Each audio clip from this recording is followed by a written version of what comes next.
Aaron Rodgers has revealed the truth on his future in the NFL with the New York Jets, and this is obviously going to have big implications on the team because it does affect how the Jets will go about drafting, free agency, the rest of this season, basically everything. And we're going to break this all down. So what's up, guys? Welcome back to Jets Digest. It's Chris and Matt here. Guys, make sure to subscribe to the channel. We know the Jets aren't good right now, but hey, we can still have fun talking about them, and we fully plan to.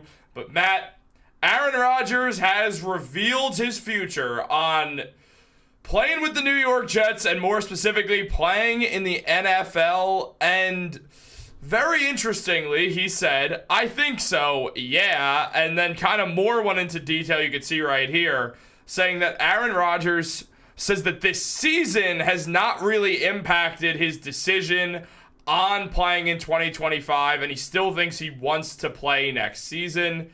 I mean, I'll be honest about this, and I know this is a controversial topic, or a controversial take in a way, though I don't think it should be. I'm thrilled. I want Aaron Rodgers to be the quarterback next season. I don't think they're going to go out there and get someone who's better than him, and I frankly don't feel like throwing a rookie into the fire in a draft class that doesn't have anyone who's a promised to even be a starter level quarterback, really. There's probably some starting level surefire guys, but there's nothing that's going to change the Jets franchise or really fully turn things around for them in this draft when it comes to drafting a quarterback. So I'm thrilled. I think Rodgers should be the quarterback next year. That's my ideal pick, honestly. For like really. Yes. So I am right there with you, Chris, because I have been talking about how I don't like the quarterbacks in this draft class either. So I would be I want to see what happens if Aaron Rodgers gets a full offseason with what we would hope would be either a quality head coach, or if the head coach isn't an offensive minded guy, we would at least need a better offensive coordinator. He would get a full season with him, get another full season with Devontae Adams, and worst case scenario, the season goes again just like this one has. The only difference would be at the end of the tunnel would be a draft class with at least right now 2 really, really good quarterbacks, with Arch Manning potentially Nico Iamaleava out of Tennessee. Those are guys that are worth seeing a bad season of Jets football for. I understand that the Jets have seen a lot of seasons of bad football. We had the suck for Sam era. We had the tank for Trevor era. And I know the Jets have done a lot more tanking than actual winning, but at some point you think it has to get turned around. And also, cap space wise, Aaron Rodgers, it makes more sense to keep him on the roster, because if we cut him after in 2025, after the 2024 season, if we cut him before June 1st is the new NFL year. So if you cut him before June 1st, all the future money that he has would get pushed up into 2025. And if you cut him after June 1st, you would be able to split that money between 2025 and 2026. So if they were to cut him after this season and they wouldn't allow him to play another season with the Jets would get hit with $49 million right up front. And then, however, if after June 1st they decide to cut him, then he would be 14 in 2025 and $35 million in 2026. The point I'm trying to make is he is owed a ton of money, and there isn't a good way out of it. So we don't want to be like the Broncos paying Russell Wilson to not play for them. We want to, if we're going to be paying a quarterback this much money, we want him to at least play for us. And one more important point about his contract, he has 4 void years. So after his contract is up, we're going to get hit with more money that's owed to Aaron Rodgers. So no matter when we get rid of him, even if he does his whole contract out, we're still going to have to pay a little bit more for him after he moves on. But the idea would be to grab another quarterback in the draft who would be cheap, so we could pay Aaron Rodgers that money and be able to hang on to, some more players as well. One thing to note here, though, if we hang on to Aaron Rodgers for 2025, that doesn't mean that you don't draft a quarterback in the 2025 draft class. The Jets very well might have a very high draft pick this year, and a quarterback who they really like and want to build around for the future may be there at 8 through 12, wherever the Jets could potentially be picking, and they can take that guy, sit him for a year behind Aaron Rodgers, and then play him after Aaron Rodgers is done after the 2025-2026 season. So there's another idea. the Jets, they're going to be running out of cap space here. Currently, only 44 players are under contract for the 2025 season. And a lot of guys, such as Devontae Adams, have more contracts with void years and contracts that are going to have to be restructured. So either Joe Douglas or whoever the GM making those roster financial decisions are going to be, he's going to have a lot of work cut out for him. Yeah, and I mean, at this rate, it doesn't feel like it's going to be Joe Douglas, which begs the question, or doesn't really beg the question, but kind of makes you think, if there's a new GM who comes in here and is making new decisions, then you're going to have to consider the fact that the Jets, they really are going to have not a much different looking team, but they're going to have a different looking team and a different looking style. If Joe Douglas either gets fired or steps down before the offseason really begins, which he probably would, they're not going to fire him in the middle of the offseason, given with the Jets, you never know, because Woody Johnson's insane, but it's most likely Douglas would get fired or he'd step down right after the season ends. Just get it done as soon as possible, so you have a new guy who can come in and get time and kind of decide what to do. It makes you wonder what following moves the Jets would make. Now, I mean, correct me if I'm wrong, Joe Douglas didn't hire Saleh, right? Well, no, he didn't. Because it was Johnson's brother. It was Chris Johnson. Christopher Johnson did it. So I guess Christopher Johnson would probably be hiring a new head coach anyway. That doesn't change much. But say Joe Douglas is able to be in his ear, which is a tall order.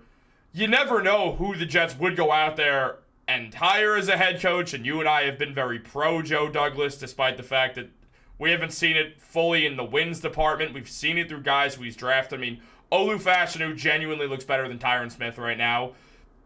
Zach Wilson was a forced pick. Outside of that, I mean, they had that elite draft of Sauce, Garrett, Jermaine, Brees, 4 picks in a row, which is absolutely absurd. Like, we all know that Joe Douglas isn't an incompetent general manager.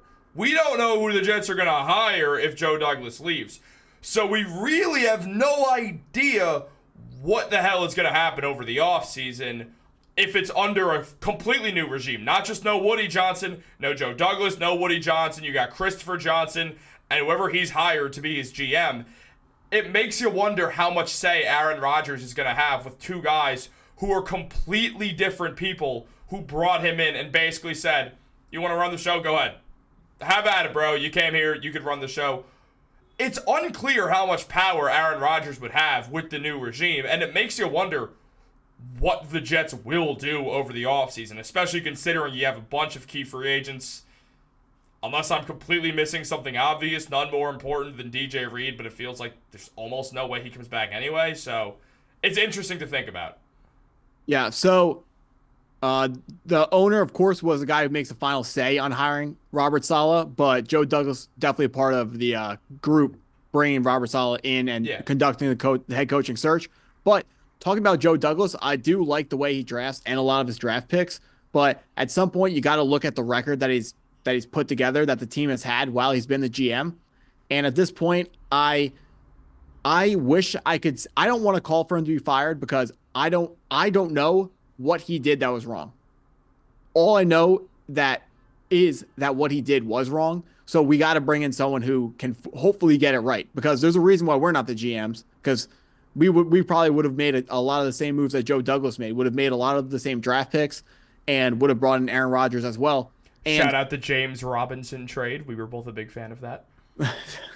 Yeah, but at the end of this year, I do definitely think that Joe Douglas is going to be gone, and I am not going to be defending him, because with this record, no matter what he has done well, you can't defend him. He's clearly, he's not the answer at GM long term for the New York Jets. Part of me still feels like he is, with the way that he drafts and does things. I get in theory, looking back on it, hindsight's 2020.